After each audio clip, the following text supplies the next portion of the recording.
नमस्कार।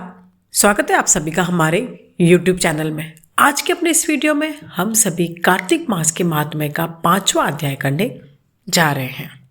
तो आइए 5वां अध्याय प्रारंभ करते हैं। राजा पृथु बोले, हे नारद जी, आपने कार्तिक मास में स्नान का फल कहा, अब अन्य मासों में विधि पूर्वक स्नान करने की विधि, नियम और उद्यापन की विधि भी बतलाइए। देवर्षि नारद ने कहा, हे राजन, आप भगवान विष्णु के अंश से उत्पन्न हुए हैं, अतः यह बात आपको ज्ञात ही है, फिर भी आपको यथाचित विधान बतलाता हूँ। आश्विन माह में शुक्ल पक्ष की एकादशी से कार्तिक के व्रत करने चाहिए। ब्रह्म मुहूर्त में उठकर जल का पात्र लेकर गांव से बाहर पूर्व अथवा उत्तर दिशा में जाना चाहिए। दिन में या सायकाल में कान में जनेऊ चढ़ाकर पृथ्वी पर घास बिछाकर सिर को वस्त्र से ढककर मुंह को भली भांति बंद करके थूक और सांस को रोककर मल और मूत्र का त्याग करना चाहिए। तत्पश्चात मिट्टी व जल से भली भांति अपने गुप्तांगों को धोना चाहिए। उसके बाद जो मनुष्य मुख शुद्धि नहीं करता उसे किसी भी मंत्र का फल प्राप्त नहीं होता। अतः दांत और जीभ को पूर्ण रूप से शुद्ध करना चाहिए और मंत्र का उच्चारण करते हुए दातुन तोड़नी चाहिए। मंत्र इस प्रकार से है, हे वनस्पते, आप मुझे आयु, कीर्ति, तेज, प्रज्ञा, पशु, संपत्ति, महाज्ञान, बुद्धि और विद्या प्रदान करें। इस प्रकार उच्चारण करके वृक्ष से 12 अंगुल की दातुन ले।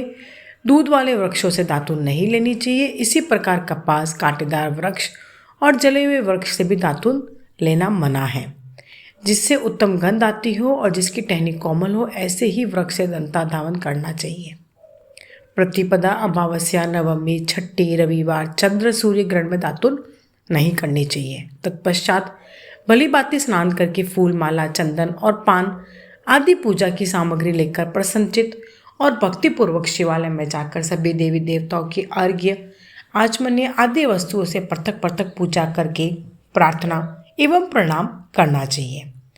फिर भक्तों के स्वर में स्वर मिलाकर श्री हरि का कीर्तन करना चाहिए।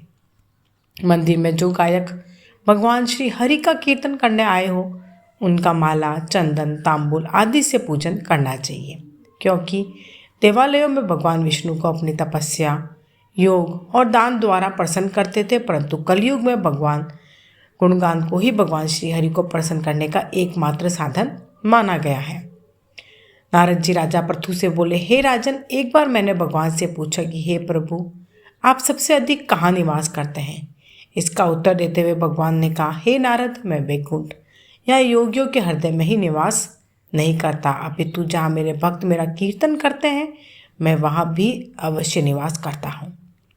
जो मनुष्य चंदन, माला आदि से मेरे भक्तों का पूजन करते हैं, उनसे मेरी ऐसी प्रीति होती है जैसे कि मेरे पूजन से भी नहीं हो सकती। नारद जी ने फिर कहा, शिरीष, धतूरा, गिरजा, चमेली, केसर, कंदार और कटहल के फूलों और चावलों से भगवान विष्णु की पूजा नहीं करनी चाहिए।